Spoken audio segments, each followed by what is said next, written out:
Still rolling. And so you were busy when you were here. You were class president, you were a two-sport letterman, like you said, track and basketball. At the same time going to the Olympics in 56 before you even graduated in 59, then going to the Olympics again in 60. You got the silver in the decathlon the first time, the gold the second time.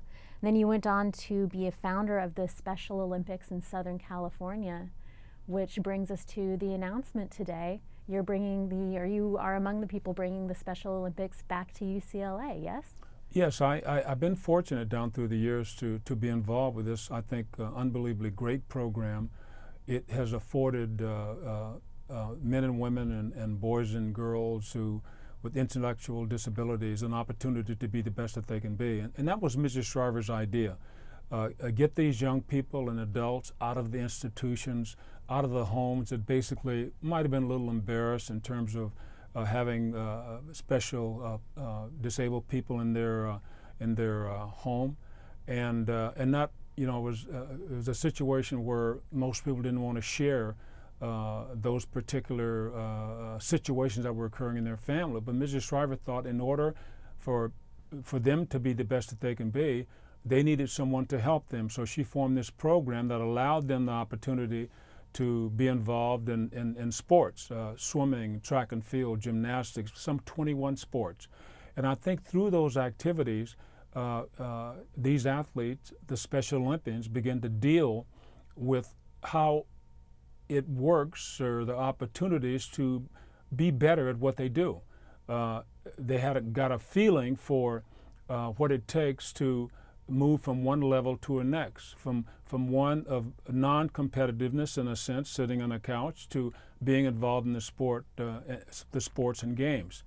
And I think that these activities has proven winners for everyone. The volunteers win, the coaches win, the families win, the athletes certainly win, because not only have they become very proficient in the games they play and the sports they compete in, but they're in regular schools now. They have an opportunity to travel. They have an opportunity to mix with other young men and women from other parts of the city, the state, and the country, in fact, the world. They, for the first time, are in many instances clear of the institutions, and they look forward to having the opportunity to actually dealing with being the best that they can be. And I think that that's really important to anyone, not just those who participate in Special Olympics, but any of us. I think what this program has shown me is that that in order to find success, and I was the same way they were, I could not have been as successful as I was hadn't somebody helped me. So we've been fortunate in having the games here at UCLA. Some 25 years. We started here with our state games when we were ran them throughout the state. We now have Southern California Olympic Games. There's now Northern California. And most of those early associations with the athlete through sport was here at UCLA. And we're very, very pleased to know we're coming back again in 2015. We're going to have the opportunity to host the International Special Olympic Games. And here at UCLA will be powerlifting, judo, volleyball, and soccer. And this is going to give the West Side, UCLA, an opportunity to again play a major role in, I think, one of the greatest sporting spectacles that we have going today. It's really bigger than the Olympic Games. And because of UCLA's deep involvement for all these years, there almost no way that you couldn't include UCLA and the West Side, because the people here at UCLA and the volunteers, the students who have been involved in the program all these years are going to play an important role in Special Olympics international movement when these games come back in July of 2015. And so talk a little bit more about UCLA's early role.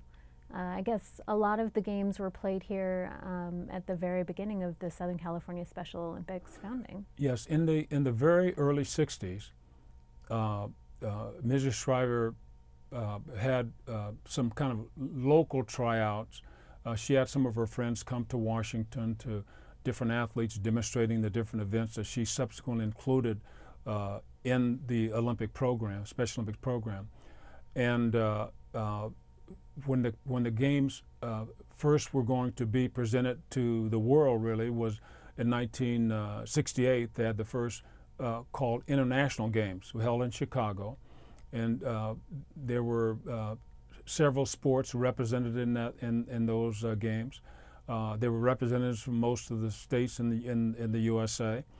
Canada came down, brought a team. There was a French team. It was really a beginning version of what these international games subsequently became. But it was a great beginning. I'll never forget that Mrs. Shriver in her speech told everyone there that was a symbol for this competition that this is the beginning. Everything that you have done thus far and will ever do for the Special Olympics, these athletes deserve your attention, your help, and your taking the opportunity to put together programs that will allow them to be better at what they do, not only on the field of competition but off. And all these years has certainly proven her right. I don't think you could really say there was ever a loser in Special Olympics. It's been a win-win from the very, very beginning. And in those early years, we had all of our state competitions here at UCLA. Every June or July, we would have the state games here. Also, in addition to that, the UCLA students were involved in their own Special Olympics program with the athletes in the West Side, in this community.